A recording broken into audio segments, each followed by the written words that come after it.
The only moral justification for war is that it is the only way to correct an injustice and bring about a more just and lasting peace. Once the iron dice are rolled, however, how can we bring about that peace? That will be the topic of the next few episodes of The Ancient Art of Modern Warfare. Welcome to The Ancient Art of Modern Warfare. I'm Chris Mayer, retired U.S. Cavalry officer and at one time instructor for the U.S. Army's Command and General Staff College and the Naval War College. For the past 90 episodes or so, I've been talking about war. More specifically, I and sometimes some guests of mine have been talking about the things that I think every citizen should know about war. Now, this wasn't about how to fight a war, but rather what war is and has been for as long as we have records of government-sanctioned organized violence among peoples. In a previous episode on Sun Tzu, I ended with his saying that the art of war is of vital importance to the state. It is a matter of life and death, a road either to safety or to ruin. Hence, it is a subject of inquiry which can, on no account, be neglected.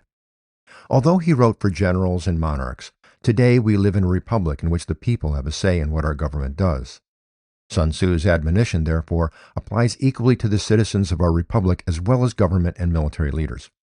Subjects of my inquiry on war included the requirement to know what a war is about before getting into it, knowing what is the end state we want to achieve before committing the lives and treasure of our citizens to war, the necessity of fighting a war justly, and the challenges to both. I interviewed people who I thought have particular insights worth sharing, and I drew heavily from previous war theorists, primarily 19th century Prussian military philosopher Karl von Clausewitz, as well as the ancient Greek or Athenian general Thucydides, more recent thinkers including Billy Mitchell, Julio Douay, and Alfred Thayer Mahan, each of whom thought about war in the air and sea domains, and of course, Sun Tzu. However, we must keep in mind that war is a horrible thing. It may be that only those who have experienced it can understand at a visceral level why it is both horrible and necessary, how it brings out the very worst while also bringing out the very best in human beings. But I also believe that every citizen can and should have an intellectual understanding of these things, and that this understanding should guide their participation in their government. In a perfect world, there would be no war. We can clearly see, however, that we do not live in a perfect world. Human beings are not perfect. Governments and societies are not perfect. Further, the most horrible things done to human dignity are brought about by those intending to bring about the greatest good for humankind. So, we have war, and will continue to have wars as long as imperfect human nature remains. We can, however, working together as citizens of a republic, control the risks of war. This includes striving to use war only when it is necessary, only when a clear and present need arises that cannot be met by other means and methods. It includes limiting the means and methods of warfare to keep the violence of war from becoming excessive and even counterproductive. Finally, it means to end a war and other armed conflict as soon as it is prudent to do so. So begins what I think will be the closing series in the ancient art of modern warfare: ending war. War termination is a problem as old as recorded military history. Thucydides described the problems about ending war between Athens and Sparta more than 2,000 years ago.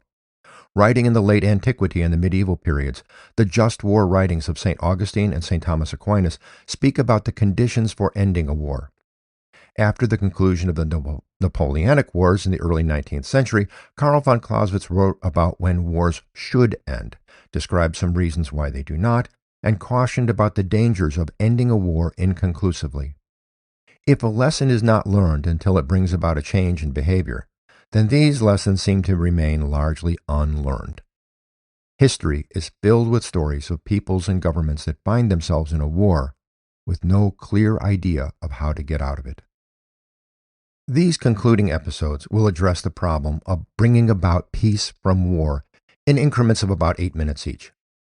These will include making the decision to end a war, how to go about ending the war, fighting a war in a manner that enables peace, securing the peace after war, and finally, some thoughts on why the way to peace seems so difficult in practice.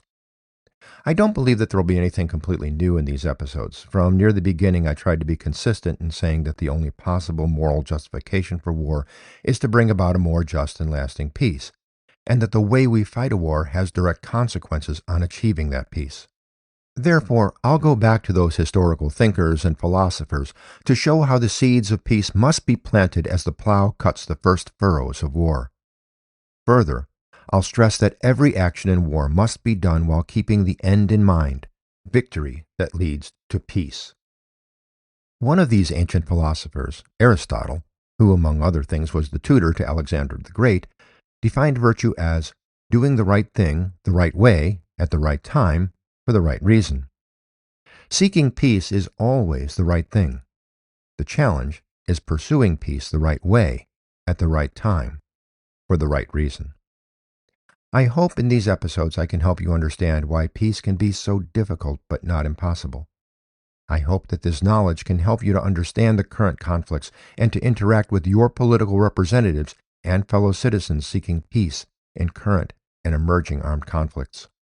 So please join me in the next episode as we start on the path to peace from war, which I'm titling Deciding to End War, here on the Ancient Art of Modern Warfare. All we are saying is give peace a chance.